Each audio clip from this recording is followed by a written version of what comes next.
हाँ गुरु बाबा ये यह लाग ये बहन की द्वार छिया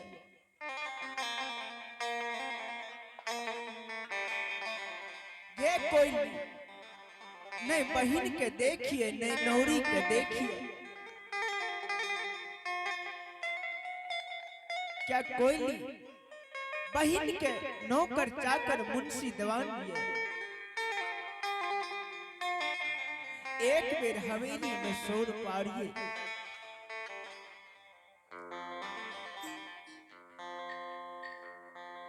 हे गई जय माता बही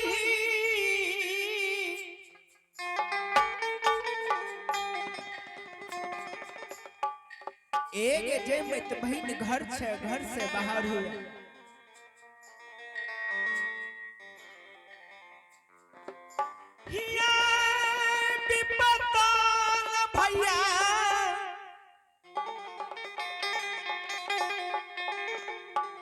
ये बहन तोरा द्वार एलो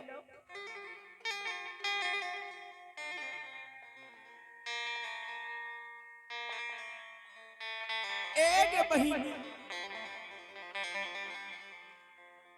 हे गई भैया के राम बिगड़लो हे गई लक्ष्मण बिगड़ गलो गखुल की भगवान बाबू कालिदास बिगड़ गेल कंचन कया तोड़ कोढ़िया बना देलको कोढ़िया कया ला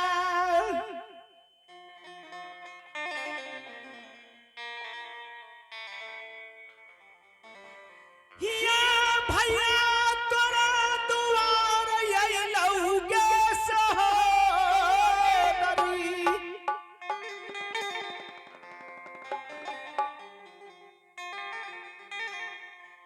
गे बहन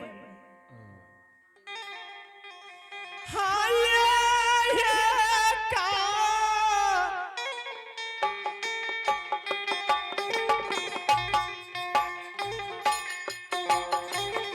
ये सोहनारी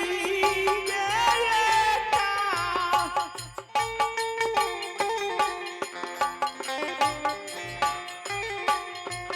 ये गई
आइए अब है मुकेश बाबू और शंकर बाबू। अब महानानी बाबू, मुकेश बाबू और शंकर बाबू, इन दोनों ने भगवान के दरबार में शानदार 2 रुपये भेजे हैं। जय हो शंकर बाबू की जय हो, जय हो मुकेश बाबू की जय हो। ये सुनो सुनो सुनो भैया सुनो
और आप हैं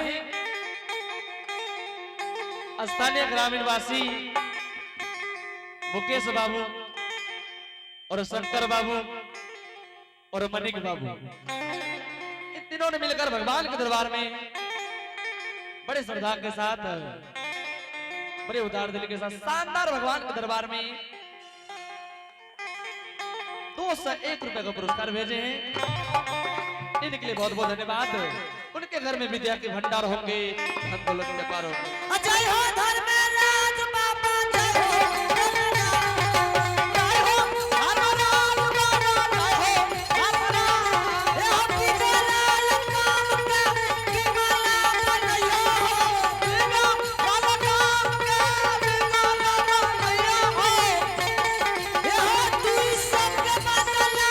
4 साथी हो, कोई बदला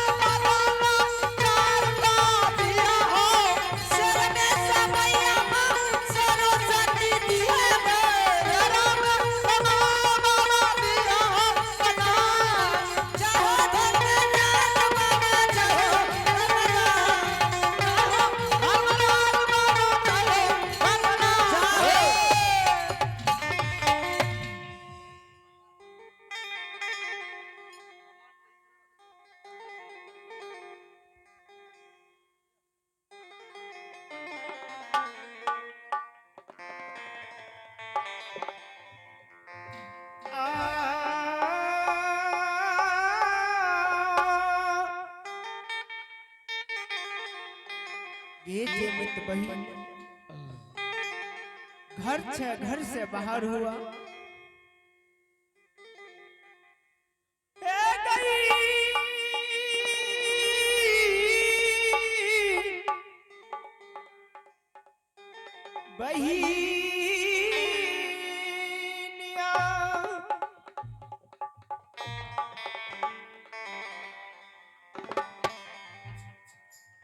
बिपतल भैया तोरा द्वार एलो, घर से बाहर हुआ।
छे भैया आबि गेले ये रानी माँ कहल के कि जो भैया का घोड़ा के घर शहर में बिछावन दादी है पुची में घोर खपटा में सतुआ घोड़ा के घर शहर में दादी है हे याद छिए नहीं याद तो छिए भैया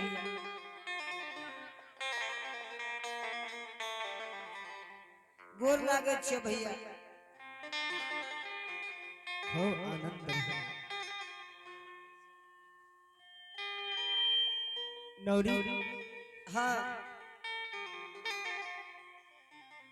बहिन कतई है बहिन के खुशल कह नौरी भैया बहन के कुशल है बड़ी खुशी के बात छे कि यह चंपापुर में तोरा बहन के परसौत भेल तोरा भगिना भेल आह हे भगवान भैया बोल नौरी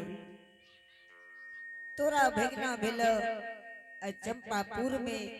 पहले भैया कल के बहन कि जो भैया के नया बंगला में पहले लाग जो आह बहिन हमरा लिए नया बंगला बनिल के हाँ भैया तोरा ले बहन तो नया बंगला बनिल के आबो भैया आह हे भगवान आए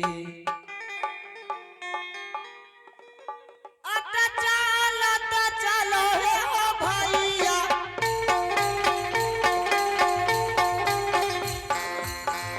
सहोदरा चलो गाया बगला एया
नौरी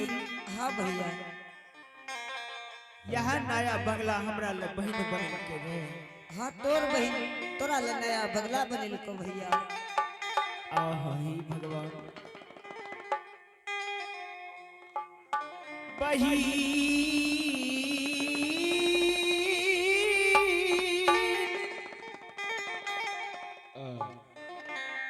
कोयली हाँ गुरु बाबा आन दिन आवे ये बहिन हमरा लिए